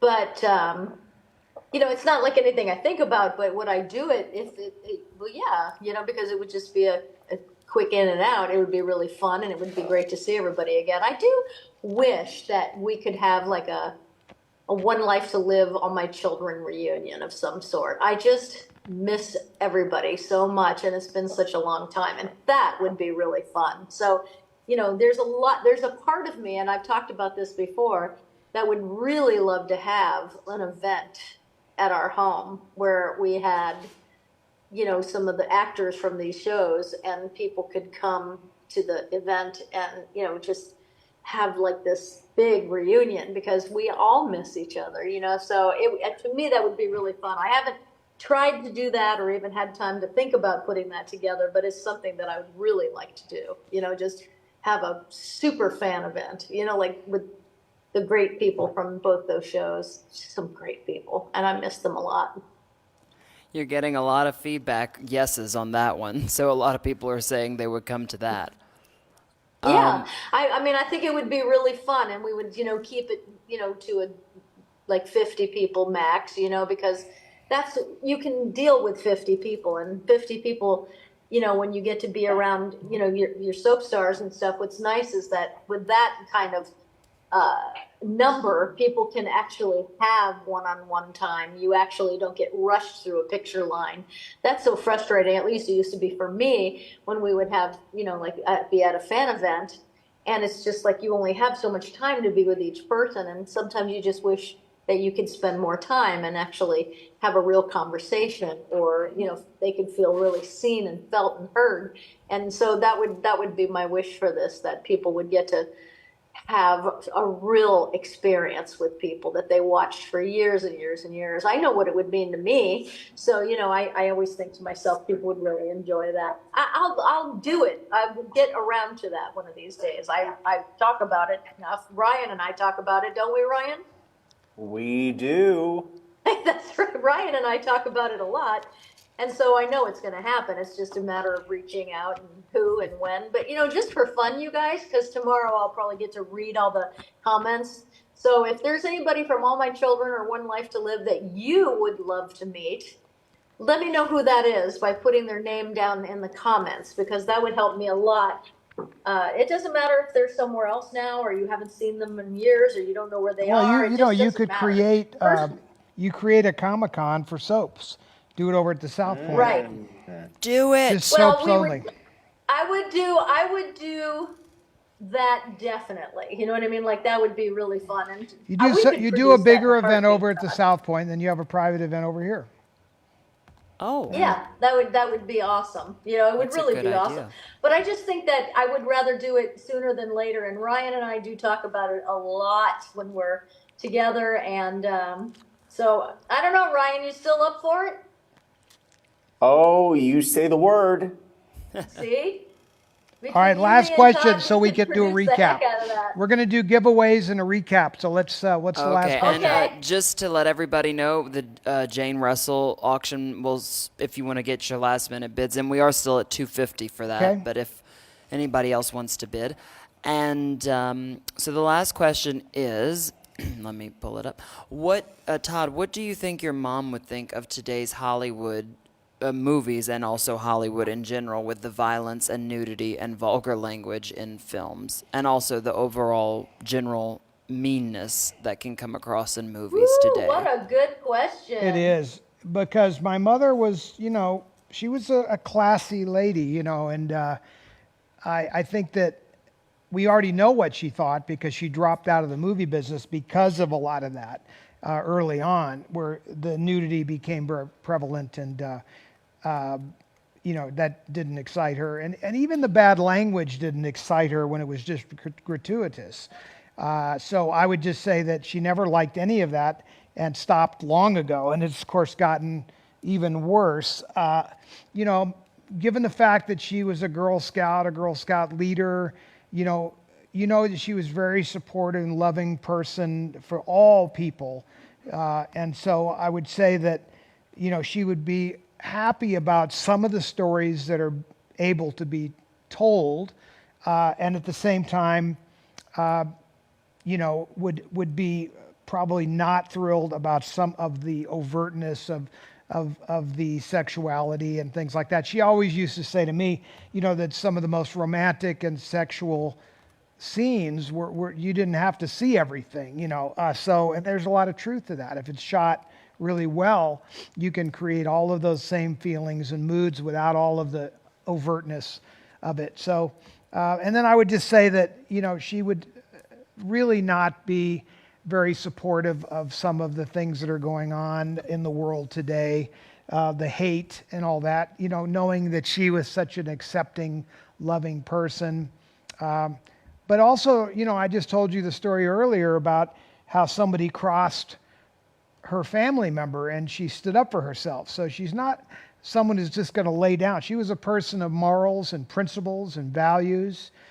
She had a sense of community and country, very patriotic. Obviously, did her tours in Korea, always very supportive of the veterans with the Thalians and children's mental health and later adult mental health. And so I think she's a great role model for a lot of us to look at the way she lived her life. But you can also see that she stopped doing a lot of entertainment projects because of the way the industry went. But I also see that today there's this opportunity, for other stories to be told. And so there's a balance to it. We have to continue to fight for the good stuff, for the good stories to be told. And I would say, do you think I answered that properly? Yeah. Think that I covered it? Kat, do you think I covered that? Yep, that covered it. All right. she's So an I don't want to go incredible too role far model. on it because, times are crazy. Just a little recap. I'm holding the cane we're going to put up for 2 weeks. This is my mother's dancing cane. There's the outfit right there that she used. And so we're going to put the cane up next 2 weeks. We showed earlier, if you want to go back in the show and look at the posters that are going up, including a signed Ann Blythe, I believe it was, right? And also an item from the Greenway House, a couple items, and a couple of other collectibles that we put up. So we have some decent auction items. Tomorrow starts Ryan's next claim sale, which has some really interesting stuff in it, including some additional signed posters. I did mention the Silence of the Lambs poster that's signed, as well as some other pieces that we showed earlier. So that'll be going up later on. And we're going to do a giveaway like we always do. Kat's not here, so we're going to give away a lot of stuff from her store. No, I'm kidding. Farm. Can do the giveaways? Seth has the items. Yeah, good. Okay. You can hand them, or Ryan, you have your wheel? Okay. So I have the wheel. Yeah, I'll hand it to you. You could just hand them to me, and Okay. I can show them, and we can run at it here. I know one thing for sure. We're doing DVDs and Blu-rays from Time Warner. We have some Cat Cosmetics stuff. Yeah, so the first one is actually a $25 gift certificate to Cat Cosmetics. Okay, there you go. So there's a gift certificate to Cat Cosmetics, and the winner is, there's a new name there, I think, right? Gina. Gina Baselli. Is that a new name? She's been No, on the show Gina, a she's while been here. now. Been around before. All right, Gina. Well, you are a $25 gift certificate from Cat Cosmetics. So you will, I guess they instant message you to get that information. Is that how that works? No, Yes. Gina will write us on private message and give us her address, and we'll send that not her address, her email address, and we'll email her that link. Okay. All right, Gina, you know what to do. Next item up is a Blu-ray of The Tender Trap. Great movie with Frank Sinatra and my mother. So that is going to be one by Sue Solo. You get a Blu-ray of The Tender Trap. Great little musical / romance between my mother and Frank Sinatra. We've told stories about that many times before. So that is Sue Solo. You got that written down? Yep, I got it. Okay, next, you can just say what it is. Yeah, next we'll be doing a $25 Cat Cosmetics gift certificate. Okay, gift certificate to Cat Cosmetics, $25. Goes to Sharon Cleveland. Sharon. Okay, Sharon, you win the $25 gift certificate to Cat Cosmetics. And then we have Another Blu-ray I Blu-ray. see of what? Athena. Athena. Okay, this is a funny little movie. A lot of men body. I believe Vic Damone might be in. Is Vic in this one? He sure is. Okay, there you go. I guessed right. Anyway, not one of my favorites of my mom's, but a campy kind of musical, MGM musical, Blu-ray remastered, kind of cool. Paula Mickle. How do you say that? Mickle. Mickle. Paul Mickle. Paula Mickle. Paula Mickle. You win the Athena She's Blu-ray. So cute. This She Love is. Paula. These are brought to us from Time Warner. They have supplied these to keep all you guys thinking about classic movies and owning classic movies and collecting classic movies. So, you know, they've been really cool over the years here. So ever since this all began, they've given us these to be able to share with you guys. So that's kind of cool. Next item. All right, next we have a memorial program. Okay, the with program 2 8x10s to the memorial. in it. Go to my camera. My camera. So this has got the Ricky LaChance of my picture of my mom and sister. Lisa Roshino. Lisa is the winner of the program from the memorial.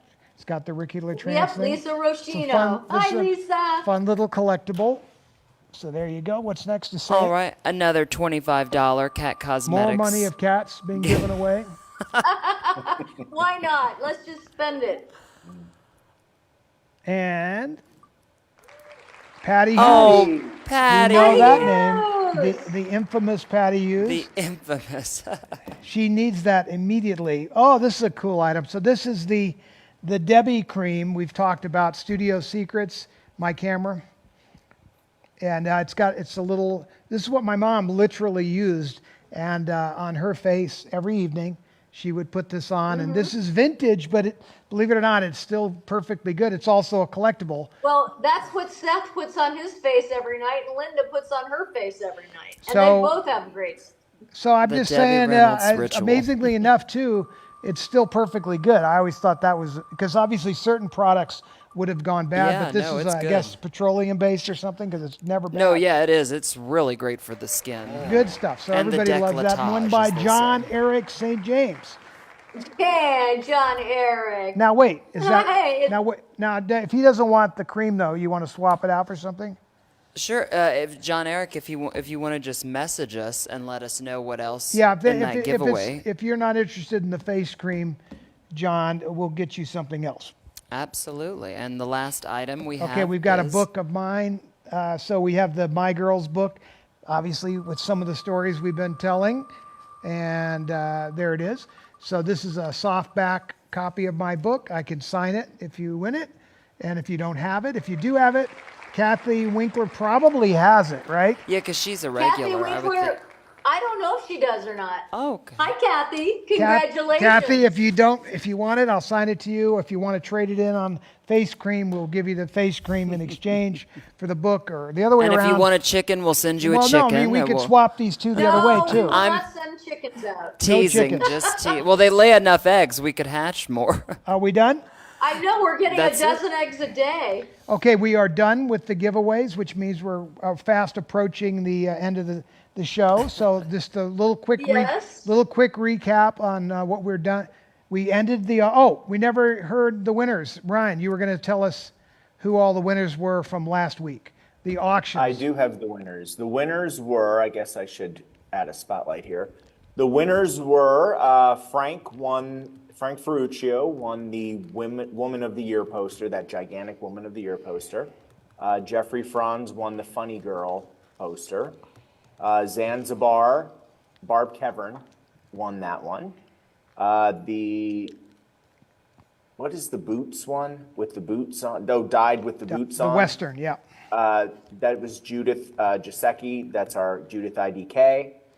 Spanish Main and Billy the Kid went to Robert Spasania. Hope I said that right. He got both of those. Greg Peters, Unsinkable Molly Brown half sheet. And then the two biggies were Debbie Rambeau got the Singing in the Rain, and Bob Mon got Cleopatra. Okay, so the I found something else about the Singing in the Rain poster that I found interesting. So when the movie came out, obviously they had the bigger posters, and this is a little bit of a smaller poster. And I was always wondering, because I'd never seen this done before for other movies. It turns out that poster came out when they released the album. So the movie came out and they had the posters in the theater, but that poster was actually made for record stores and or movie theaters where they were having the album as well. So that's even a more interesting sort of story, because I don't know of too many examples of them going to the trouble of creating an entirely additional line of posters. So that's what I found out is what that is from. So that's kind of a cool item. And then the Cleopatra insert, was cool because it's got the Todd AO logo on there. So that was unusual, because I think it's European, right? It was Italian. Italian. Now, I personally think the Italians make some of the best movie posters, way better than anybody else. They always did a beautiful job. The spaghetti westerns posters are fantastic, but they just know how to do it. You guys, last week I showed my Viva Las Vegas poster in the house, that's Italian, and it's freaking beautiful. And if I show you the American version of the Viva Las Vegas poster, you'd think it's cheesy. So sometimes these European posters can be far superior to the U.S. Posters. So I would encourage you to look at some of those as well, just because the artwork can be spectacular on those. So we're going to continue, though, in our weekly auctions, we'll continue to have posters, because I do have quite a bit of stuff from DR Studio still. I have some requests from people, certain things that are signed. So we'll be adding things weekly. So if you don't see something this week or last week, we know that we probably are going to have something that might interest you. Also, if you have any requests in interest, let us know, because we may have stuff in our inventory that we could bring out for you if there's something that interests you. Obviously, we're not going to put up crazy high posters, because posters can get way up there. Like this poster behind me, the signed one is probably worth about $20,000 to $30,000. So posters can get super expensive. And if you buy the right posters, they can be a fantastic investment. I have friends of mine that have lived on their poster collections over the years. They sat on it for a while. They would go to the trouble of getting it signed by somebody, and all of a sudden it goes way up. Or like in the case of the Jodie Foster poster from Silence of the Lambs, you could get that signed by others, and then it gets even more valuable. So, part of the game. That's what Ryan does. He'll go out and try to get everybody's signature on a particular item that he cares about, and that does make it more valuable. You want to add anything to that, Ryan? That is what I do. But I was going through my autograph book while you were answering questions tonight, as a matter of fact. There you go. So but again, he's doing it based on his personal passion and interest. That's a great way to collect. It's more fun that way anyway. So having said all of that, I think we've... we have the winner for the Jane Russell the picture. Jane Russell winner is... And of course, I'll give you one guess. He bid at $250 for it. So he came over the top of everybody. And it is Frank Ferruccio. That's a good one, Frank. You know what? Ferruccio got that. It makes sense Ferruccio. because this is very much in his line of taste. Like knowing what I know about what he collects, this picture, Oh, yeah. not so much the autograph is the autograph, but the picture is very much up his alley, you know. Look, we don't really get rid of that many signed things that were signed to Debbie. So like we did the Funny Girl poster in the last auction that somebody won that was signed by the director. You know, you won't see me selling too much of that stuff because I do like to keep a lot of it, and I do have a lot of it. Things that were written to my mom, you know, are obviously important to me, but I will figure out a way to share some of it with you. So Frank, you got a great little piece here. I'll show it to you before you get it. And so it's a really, let's see, what do we got? Go to my close-up. There you go. Yeah, it's not lit real well here, but beautiful, really vibrant colors too, in a very sexy dress, and really a nice piece. So, nice job there. If you didn't get that, we'll have to get other items up for you. Last week we had a Sid Charisse, did we not? Yeah, we had a Sid Charisse. That was was that an auction claim Ryan, sale, or in I the believe. claim sale? I think it was. That was a great one too. Yeah. So the Sid Charisse that we put in the claim seal, which is unusual, was a beautiful 8x10 of her. And so if I find these things, we keep looking, and there's boxes and boxes of stuff that we keep opening. And so hopefully over the next year, we'll get through all of this, and you'll get some opportunities to get some really neat collectibles. So that's that. And tomorrow and throughout the week, they can go to the Debbie Reynolds Hollywood Studio Store here on Facebook to either bid for the items that we showed tonight, or they can also go for the claim sale tomorrow, which is at 12 p.m. Pacific. Yeah, we'll talk about the claim sale, Ryan. Yes, it is at 3 o'clock Eastern Time, 12 o'clock Pacific Time. I'll be posting this evening a few preview items, which I normally do the day before. So those will be up for some people to take a look at, and then just pop in and see if there's anything you like. What do we have? I don't remember entirely. What do we have? Seth, I'll let you take that over. Okay, I'll. Do you want me? You don't have to get all into it, but I can airplane mode, or not airplane mode. What do you call it? You Stream can go to my Apple phone? TV if you want. Sure. Okay, Okay, so you're going to go to Apple TV once he links in. He's going to share. So what we're going to do is show you a couple of the claim sale items that are coming up. We have some really. With the claim sale, we try to obviously make those a little more affordable items, and then we try to price them based upon what we think would be a good deal for if we were collecting. We try to be sensitive to it. I'm sending them right now to you, Ryan, because Apple TV's not coming on my phone. It would if it would be under this. It would trying under to Cat mirror it. Studio, I think it's called. Let's see But either way. if Seth can do Oh, I this. see them here. All right, you've so got them? Ryan can Okay, share awesome. them. Let me pull them up here. I just need to slide these bad boys. I won't show them. I don't think we want to show them all, do we? Well, that's not everything. That's just a few of the preview items. But you if could you just want throw to. it up, and Oh, these are some nifty little things. I mean, I don't even know what you've got there. Let's just see what you got. Okay, here. Hold This is on kind of one like sec. it's like grab bag kind of stuff, you know. Well, I mean, we got into some really interesting little fun posters. I know we found a little cachet of posters that We are did, not I can- super valuable, but they're really fun and interesting. What have you? Okay, so here are 4 things that I've got here. Here is the first. Oh, Ryan, what did you say there? What is that, Seth? That's my that's- mother's headpieces. little. That's from. One of her head wraps. Now, that's not the exact one, I don't think, that she's It wearing. sure looks like it. It does look a lot like it. I found that by accident. I screen grabbed that video. That's her and Tracy Ullman in a little skit they did together. My mother loved to wear turbans and little, headpieces like that, so she didn't have to put on a wig because she always would wear her wigs. So this was a fast and easy way to get done up. So that's a nice little piece. I remember that. What else you got? Yep. Okay. Then we've also. I didn't even know got- about that piece. Okay, so he's in the closet again. There you go.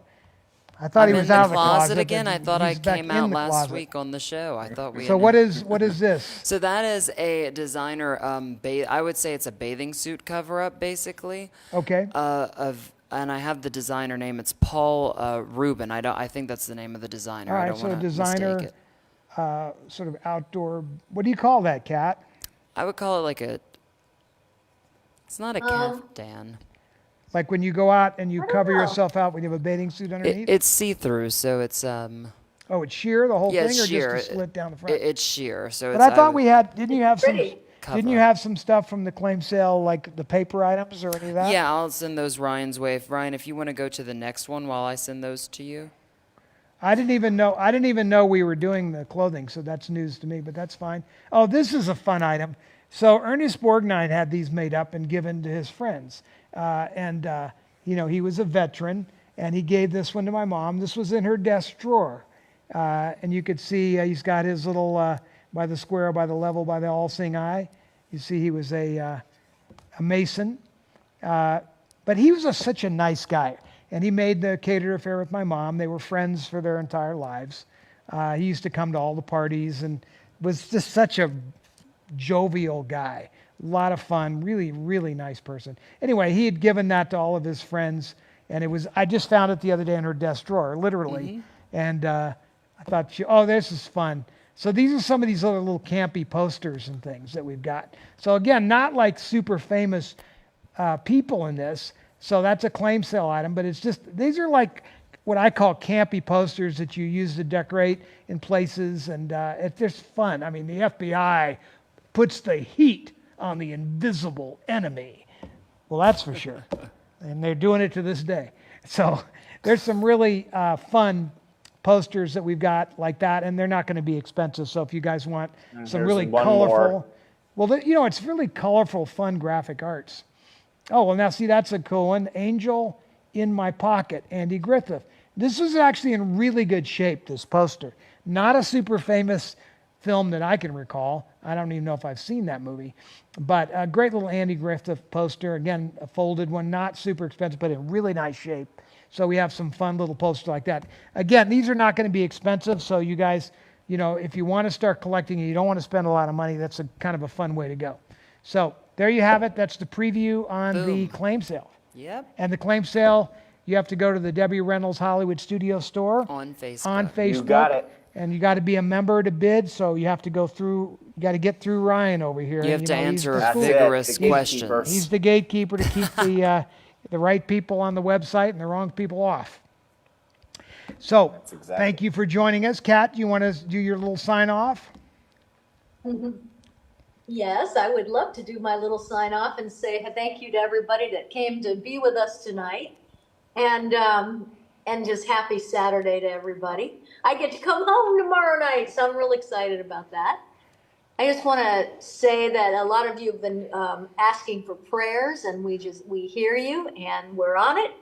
And just, I know people are going through some stuff right now, and there's some people out there that are doing real well.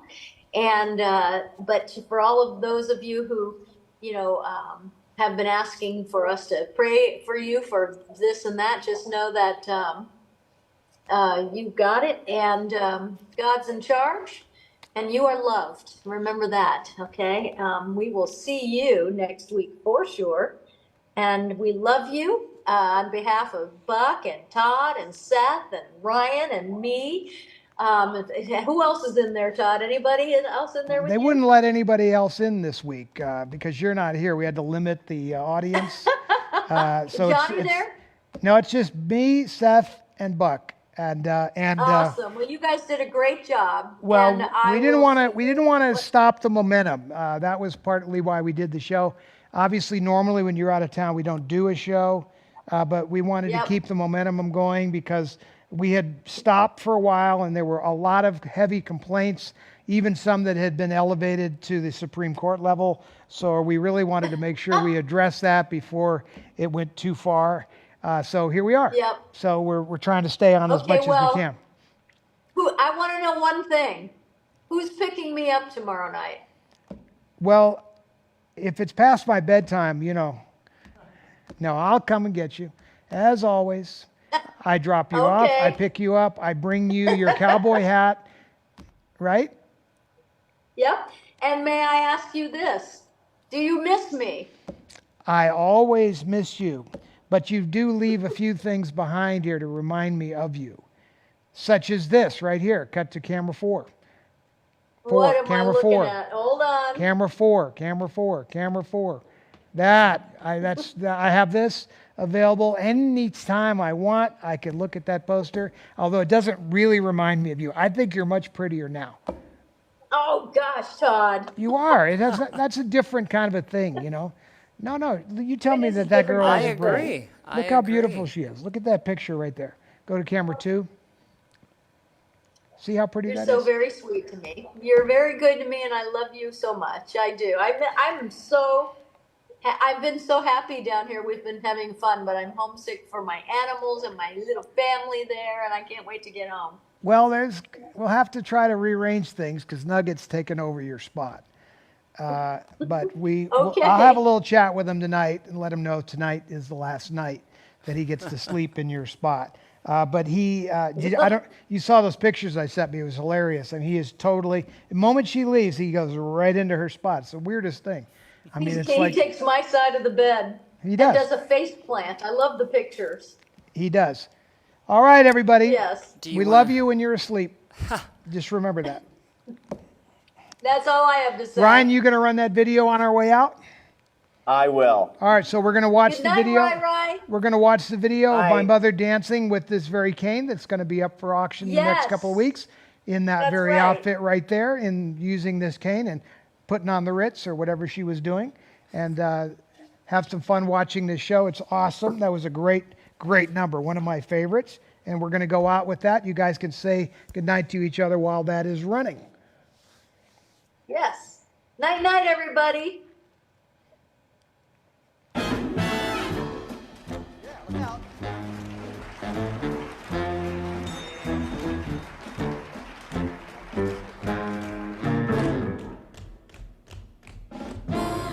Have you seen the well-to-do up and down Park Avenue on that famous thoroughfare with their noses in the air? High hats, arrow collars, white spats, lots of dollars, spending every dime for a wonderful time.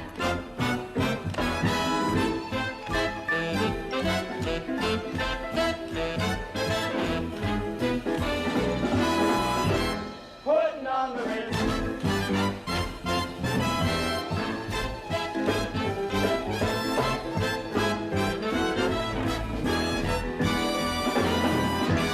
Putting on the Ritz. Strolling down the avenue so happy. Step up there. All dressed up just like an English chappie. Very snappy. Come, let's mix where Rockefeller walks with sticks, or umbrellas in their midst. Putting on the Ritz. Putting on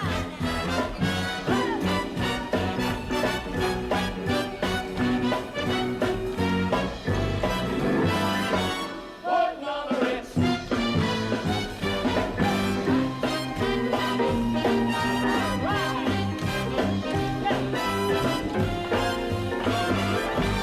on the Ritz.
There.